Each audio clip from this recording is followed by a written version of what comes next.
दर्द लिए दार करे मर्जी जो हूँ मालिकवा।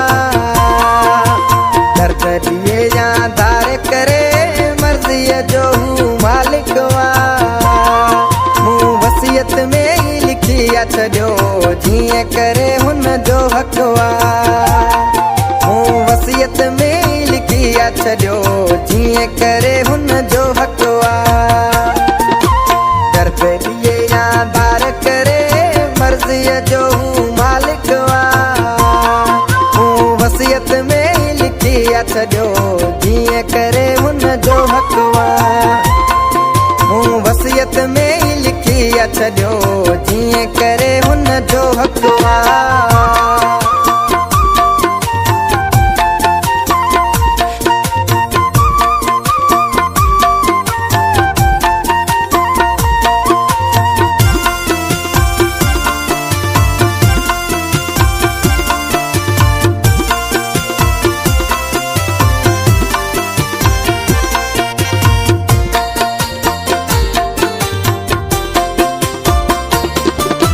रोज मिलन भी जरूरी ना है यार जी का मजबूरी या यार जी का मजबूरी या।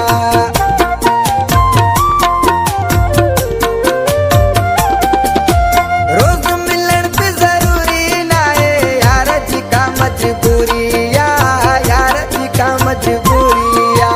अञा भी आहे निशान ठहियल जेको पातो पीरी मुंह खे चकवा। भी आहे निशान ठहियल जेको पातो पीरी मुंह खे चकवा। मूं वसियत में ही लिखी छॾियो जीअं करे हुन जो हक़वा। मूं वसियत में ही लिखी छॾियो जीअं करे हुन जो हक़वा। दर्द लिए दार करे मर्जी जो हूँ मालिकवा।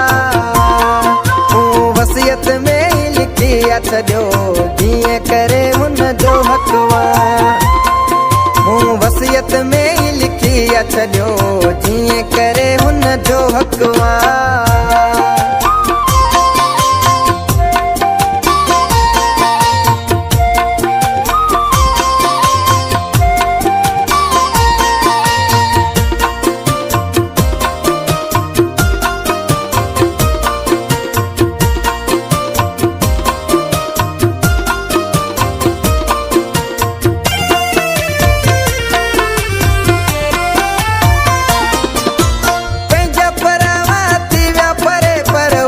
हमेशा गॾु आहे हू त हमेशा गॾु आहे।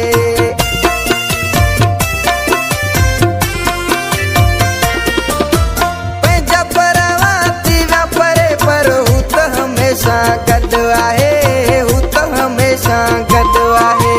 मूंखे छॾींदो कोन कॾहिं पूरी त इहा मूंखे पकवा। मूंखे छॾींदो कोन कॾहिं पूरी त इहा मूंखे पकवा। मूं वसियत में ही लिखी छॾियो जीअं करे हुन जो हक़वा। मूं वसियत में ही लिखी छॾियो जीअं करे हुन जो हक़वा। दर्द लिए दार करे मर्जी जो हूँ मालिकवा। मूं वसियत में ही लिखी छॾियो जीअं करे हुन जो हक़वा। मूं वसियत में ही लिखी छॾियो जीअं करे हुन जो हक़वा।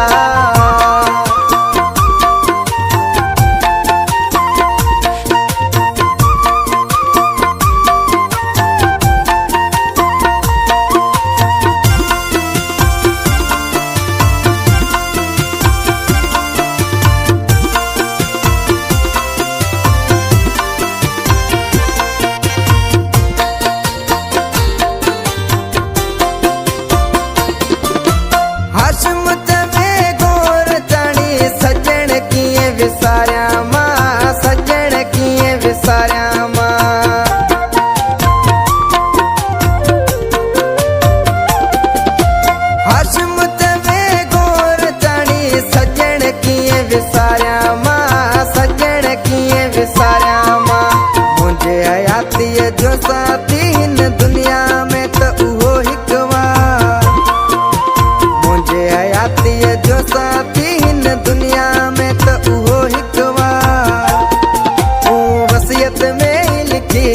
छॾियो जीअं करे हुन जो हक़वा। वसियत में लिखी छॾियो जीअं करे हुन जो हक़वा। दर्द ॾिए या दार करे मर्ज़ीअ जो हू मालिकवा। दर्द ॾिए या दार करे मर्ज़ीअ जो हू मालिकवा। वसियत में लिखी छॾियो जीअं करे हुन जो हक़वा। वसियत में लिखी छॾियो जीअं करे हुन जो हक़वा। दर्द ॾिए या दार करे मर्ज़ीअ जो हू मालिकवा। वसियत में लिखी छॾियो